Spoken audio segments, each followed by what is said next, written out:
Well, here we are, day number 5, and we're continuing on with our devotion meeting the prophet Hosea and seeing what he has to live out in his daily life as a living testimony in living color, as a parable, a living parable in the actual events of his life.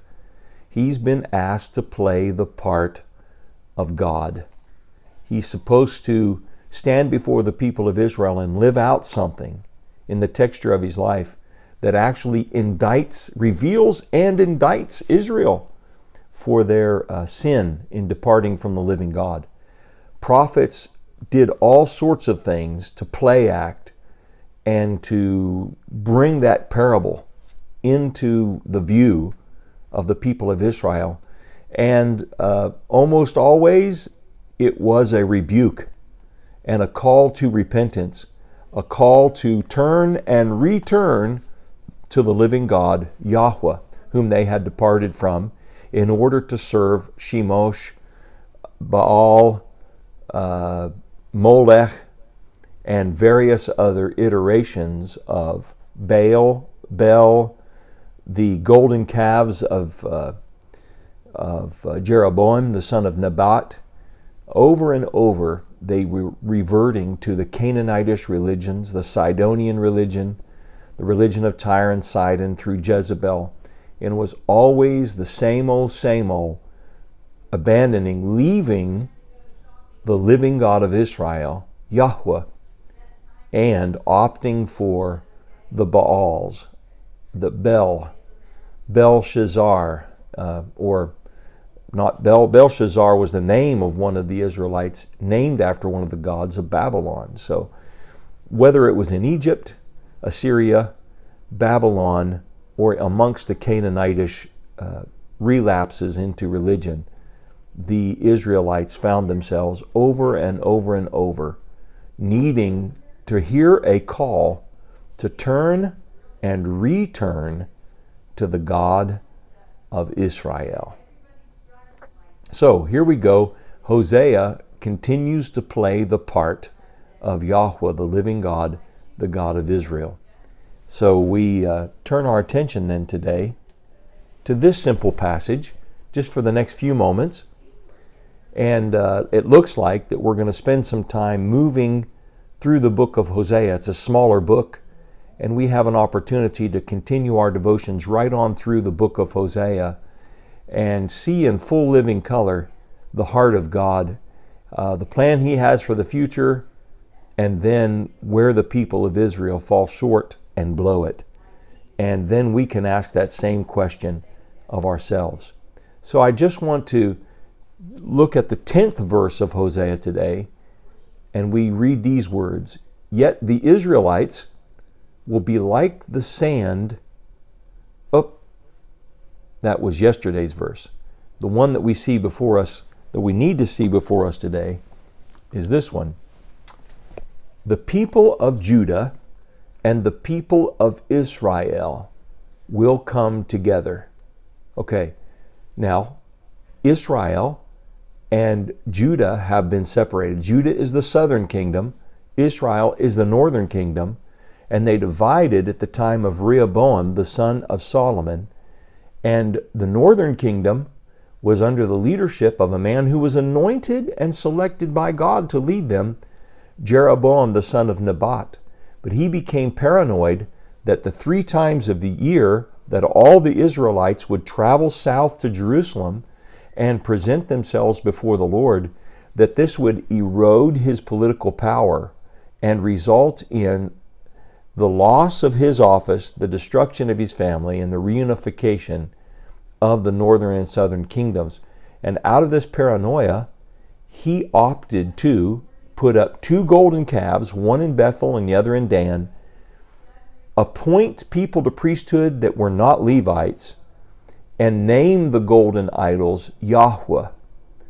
And as a result, developed an idolatry in the name of the Lord in the northern kingdoms as a political invention to keep his family and himself in power in the north, and guard against any possibilities of reunification with the south.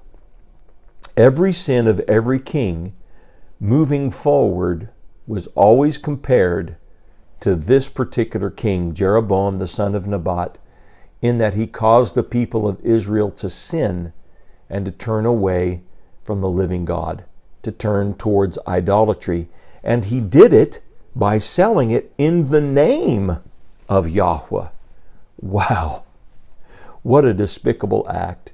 And this resulted in eventually the idolatry of the northern kingdom, and then they were carried away into Assyrian captivity. So the people of Judah, Benjamin and Judah, comprised the southern kingdom, along with the ragtag group of people who defected from the northern kingdom and resituated them in the south, thus disproving the idea that there are lost tribes of Israel. The people of Judah and the people of Israel will come together. So what we get is a prophetic idea here, that there will be a coming back together. So this idea of return and renewal is prophesied as God speaks through Hosea. He goes on to say, they will appoint one leader. They will appoint one leader. So they're going to come into the agreement of supporting one leader. Now, that one leader must be out of the tribe of Judah. He must be out of the house of David, because that's the covenant that God has made. So they're going to agree, and they're going to appoint one leader, and will come up out of the land. Will come up out of the land. Now, this is an amazing idea, and it is an idea that's captured in the book of Ezekiel of the dry bones being raised up out of the earth, out of the eretz, out of the dust. And so it's translated here land, but I think a better translation would be, will come up out of the dust, will come up out of the dust of utter destruction. And this implies also the idea of resurrection, a miraculous resurrection. It's depicted in the book of Ezekiel, and it's foreshadowed here also in the book of Hosea. So those two things agree. They'll come up out of the land. For great will be the day of Yetzrael, which is the time of God sowing seed. This idea is he is going to sow, he is going to plant seed in the land, and what God is not mocked. Whatever a man sows, he shall also reap. Let me just tell you something. If what a man sows, he will also reap, what God sows, he will also reap. And that very word of Yetzrael, which is the firstborn son of Hosea, is God will sow. It's the idea of the promise of a hopeful future because of the commitment that God has made and the actions that God has taken supernaturally. And so I just want to encourage you today on this Friday, let this be our meditation, that no matter how terrible it is, no matter how great the sin, that we can focus upon a hopeful future, because what God sows, he also harvests. And I will guarantee you one thing, God always sows towards a hopeful future in a supernatural way by his Spirit with the power of his word. And there's coming a great day. It's a day of unification, and it's a day of raising up. It's the day of doing the impossible. So as we work through this day on Friday, let's meditate upon the idea that we have a God with whom nothing is impossible, and he can take the worst case scenario and the most horrible darkness, the worst decadence and failure, and he has sown, and because he has sown, he is going to reap something fantastic and something great out of this. So let that encourage your heart, and let that be your meditation today. I hope to see you tomorrow as we continue on with Hosea as he plays the part of God. Lord bless you.